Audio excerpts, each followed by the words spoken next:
world without a family when one day I met a guy named Brian at church. He was very kind. He was in his early 20s and lived in a small house, and I got to live with him in his house.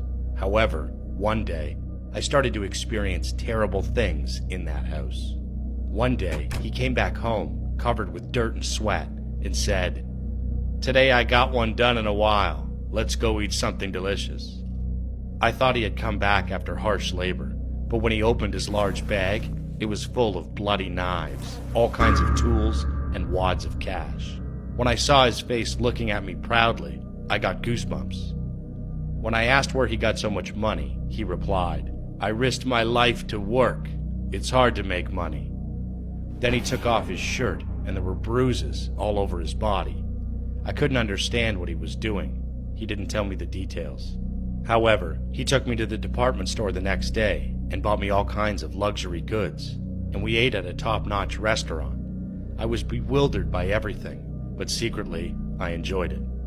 Then one day, Brian called me and asked me to come and pick him up.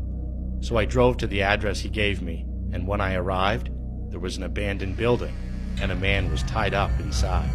Brian was cutting the man's finger there, and when I arrived, he said with an innocent expression, "Isaac, in life, sometimes there are people you absolutely have to kill.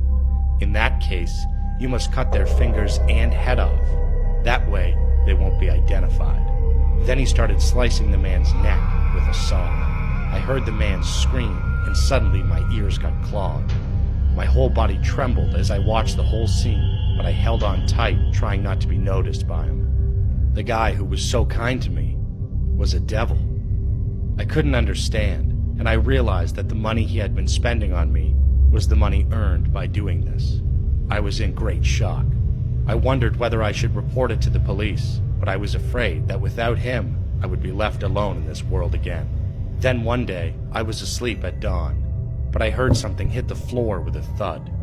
I woke up and went to Brian's room. There were 3 men wearing sunglasses. They looked at me, put their fingers to their mouths, and said, "Shh." And then I saw it. What fell to the floor was Brian's head. I couldn't even scream.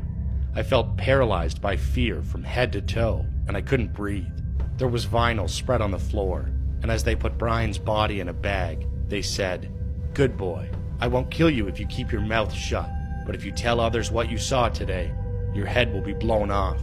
We are experts in this kind of work, so it only takes 3 minutes to get done with one person. You know what I mean?" When I asked them why they killed Brian, they replied, "I received a request saying that if I got done with this guy, they would give me $100,000. This job cannot last long anyway. He's been used and abandoned." They also took away the cash Brian had saved, so I was left alone in the world again. Since then, I tried to live on my own, but it wasn't easy. And suddenly, I remembered what Brian had said to me. He always had said to me, "This world is a jungle. If you're not careful, you'll become someone's prey. I'd rather be a hunter." But in this world, I was like a very weak deer. I couldn't just sit there. So after reporting the people who killed Brian to the police, I ran off to another city. Later on, the police contacted me, and I was informed that the killers had been arrested. But even after that, I had to live in fear that someone might come and kill me. Fortunately, I've been doing well so far, but there still would be someone in this world murdering for money.